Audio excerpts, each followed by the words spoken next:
you probably want to consider making sure that is on the list before you even go to look at the place and waste your time. Hi guys, welcome back to my channel. If you're new here, welcome. My name is Tani Dabi, but everyone calls me Dabi. I make videos about London. I moved to the UK about 2 years ago, London specifically. I have lived for the most part in a house share since I moved here. I would say it is the most common living situation for most young professionals in the UK, single ones that is. Because it's just a lot cheaper and a lot easier. Today's video is all about a guide to house sharing really. I would say I've learned quite a lot and I'm here to share all that with you guys today. So hope you enjoyed the video. If you live in a house share as well and have any advice to share with any other people who do or who plan to and I haven't mentioned it in the video, please feel free to drop it in the comment section below. Also, if you have any questions, drop that in the comments below as well. So enjoy. So if you don't know, a house share is a living situation where you have a house or a flat, actually. It could be a flat share, could be a 2-bed, 3-bed, 6-bed, anything really. Even 8 I've heard of, never seen it but I've heard about it.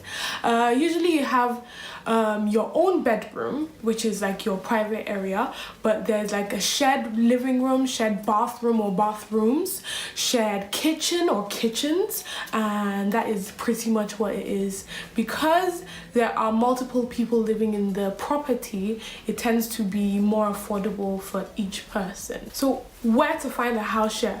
Personally, I found most of mine on a website called spareroom.com.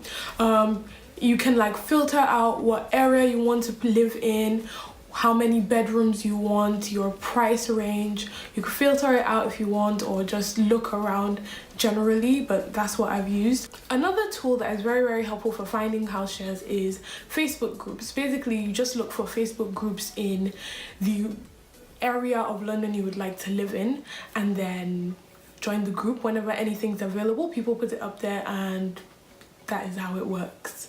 If there are a couple of you, siblings, friends, something like that, it might be easier and cheaper for you to actually rent a whole property and then share it in between yourselves.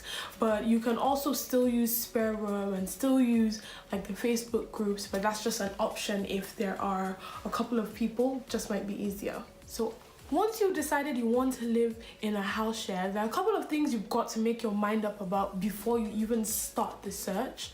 Number one is what area you want to live in. So depending on the area, prices vary, which I believe is normal anywhere in the world, but depending on the area in the city as well. So for example, prices in North London would be different from prices in East London, would be different from prices in like Birmingham or Glasgow. So you've got to decide. Next up is your budget. Because house sharing varies by like property, sometimes by landlord, by area, you've got to decide what your budget is. And the best thing I would advise you do is once you decide on the area you want to live in, find out what the average is for that area and then think about what you want, and that's how you get there. So how many people you're really willing to share with?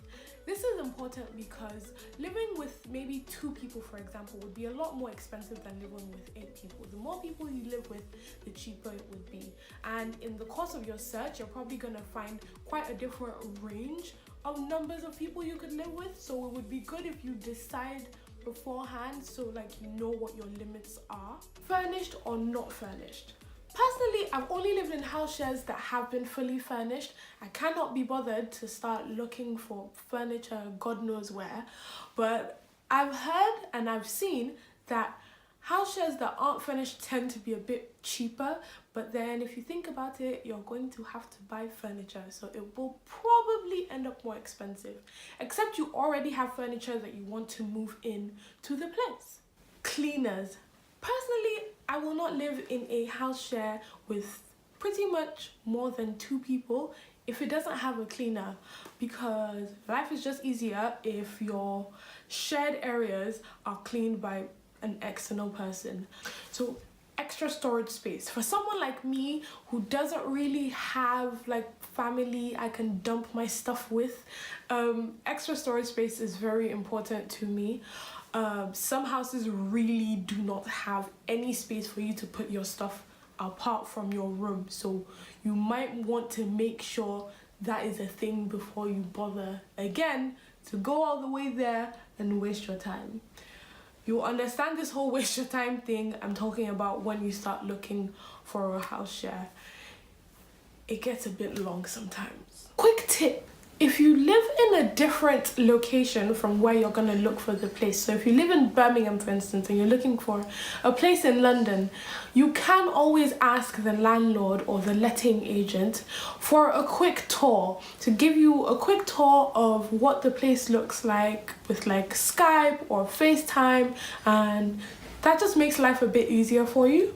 Questions to ask when you go to your viewing.